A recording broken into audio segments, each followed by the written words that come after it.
Olá, sejam todos bem-vindos a mais uma imersão na vida e obra de Viktor Frankl.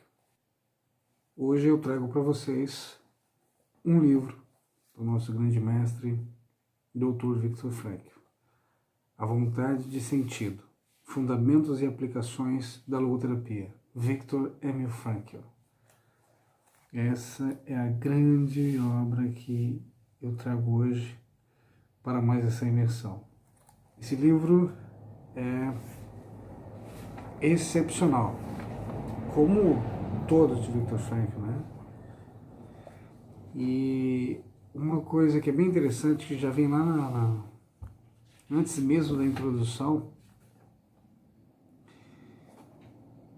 vem um complemento nessa obra, que é a edição ampliada, incluindo o pós-fácil, a desglorificação da logoterapia.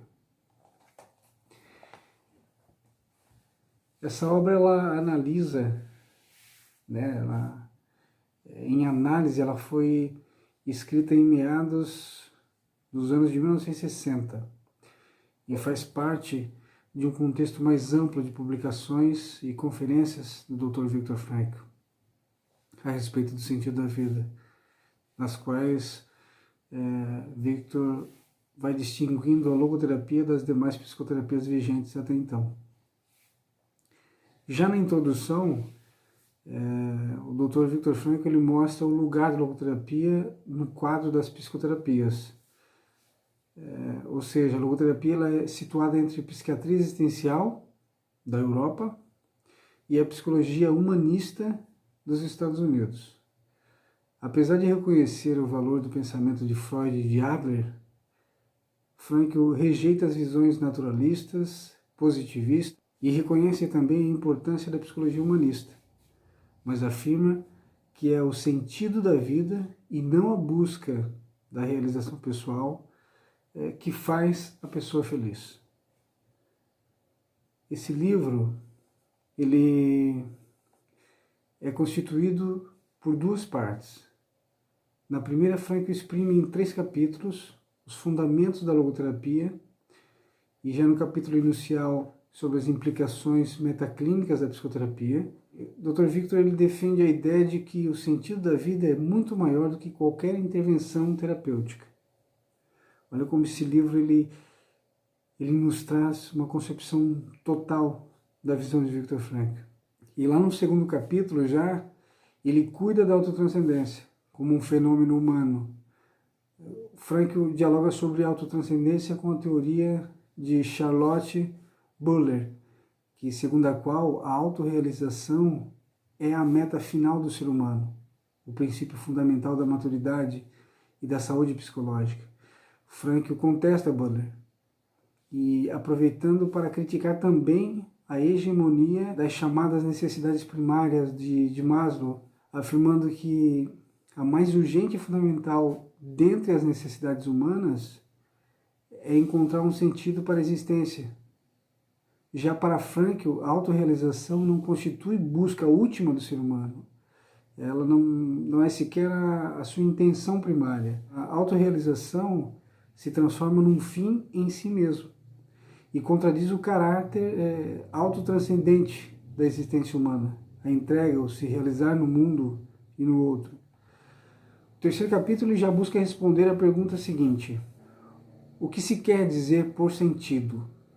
O conceito de sentido para o Dr. Frankl é principalmente como algo situacional, ou seja, é como sentido buscado por uma pessoa específica em uma situação específica. Está lá na página 92.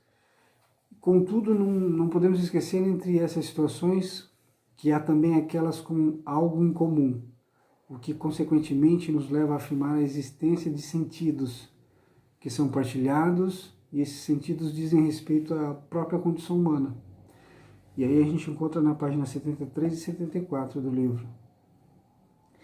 E já lá na segunda parte do livro, Frankl discute as aplicações da logoterapia.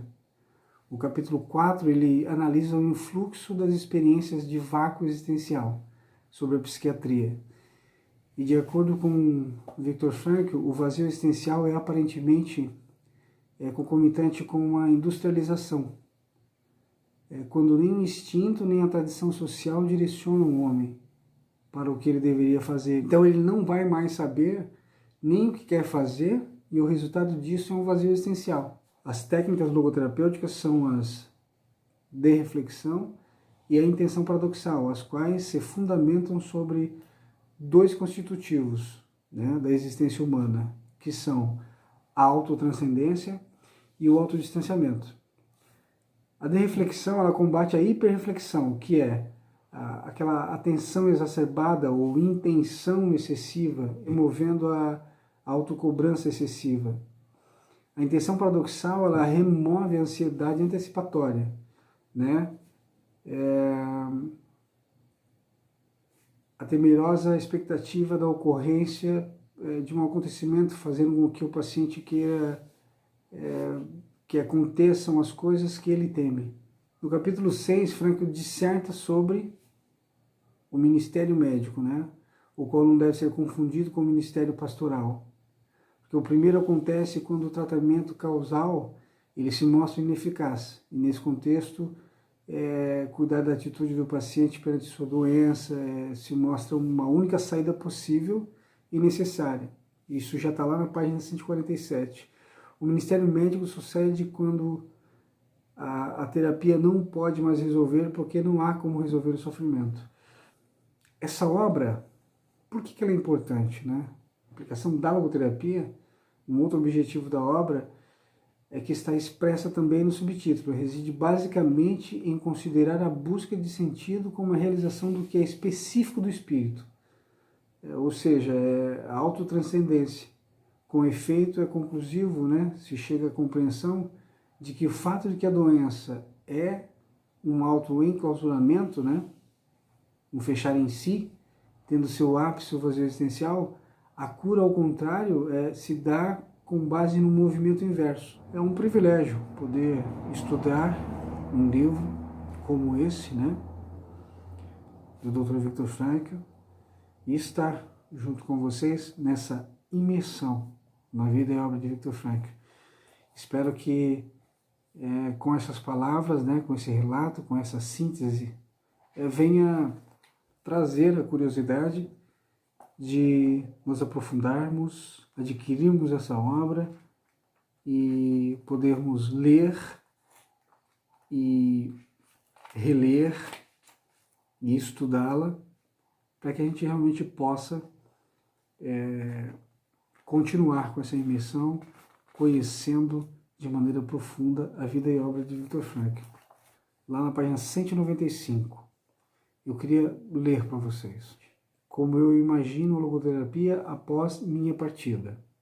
Aí Frankl diz: em outras palavras, eu deveria proferir algo como o último canto dos cisnes, o bom humor de Viktor Frankl. Deixar o meu legado, mas eu não sou um profeta para prever o futuro da logoterapia, tampouco um guru para decretar qual deverá ser o melhor rumo para ela. O título que escolhi para o discurso foi Logoterapia no caminho da desgurificação, e diz respeito ao fato de que o futuro da logoterapia dependerá dos logoterapeutas.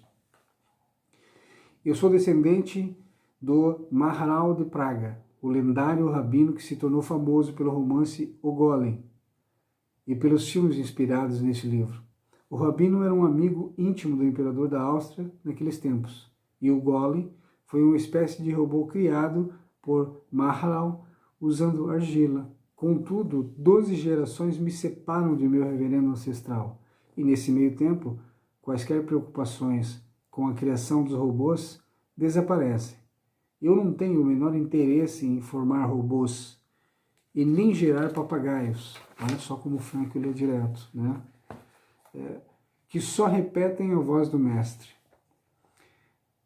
Mas eu desejo sim que o futuro, a mensagem da logoterapia, seja levada adiante por espíritos independentes e criativos. A logoterapia vê o homem como um ser em busca de sentido, como um ser responsável pela realização desse sentido. Nossa tarefa é fazer o homem consciente do seu ser responsável, de sua responsabilidade. Ora, Isso também vale para o logoterapeuta, que, consciente de sua responsabilidade, deve mostrar-se como um espírito independente. E ele traz uma citação. Foi de Hilven Bulka o mérito de defender a logoterapia contra a acusação de ser autoritária.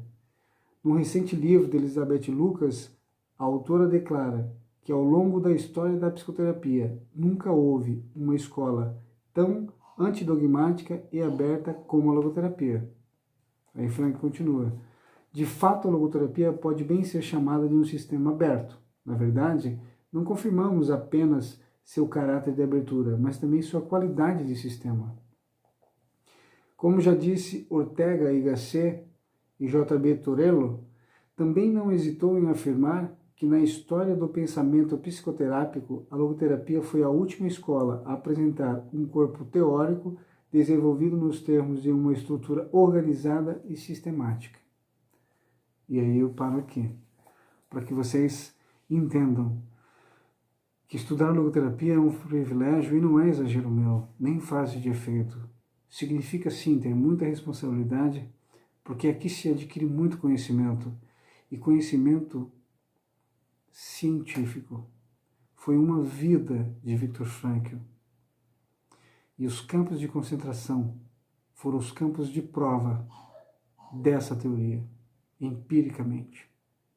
Por isso, nós temos que nos apropriar desse conhecimento, para que quando nos depararmos com alguém que desconhece essa teoria, mesmo sendo um profissional da psicologia, nós possamos argumentar e falar por que a logoterapia é tão importante hoje, diante da demanda que se apresenta no mundo e no nosso país e também no nosso estado, como ela é importante para que se possa trabalhar com o sujeito, com o paciente, com propriedade e com a visão de fato do que é o ser humano.